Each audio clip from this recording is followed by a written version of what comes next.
deficit, fiscal cliff, how to make sense of it all. This is your weekly budget brief from National Priorities Project. I'm Mattea Kramer. For months and even years, we've been hearing about debt and deficit, but now there's a new kid on the block, something called the fiscal cliff. The fiscal cliff is actually the opposite of debt and deficit.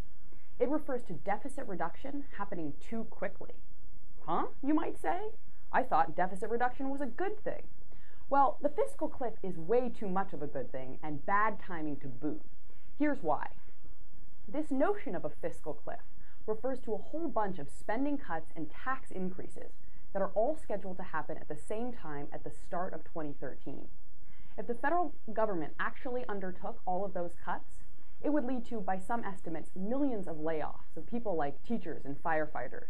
Plus, the government would cancel orders from the private sector for things like cement to build roads and bridges and equipment for defense contractors.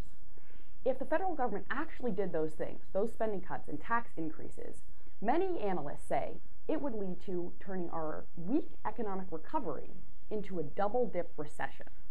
So, lawmakers have a delicate task before them between now and the end of 2012.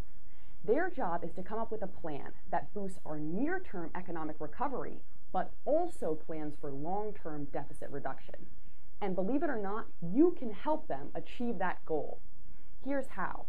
Contact your legislators.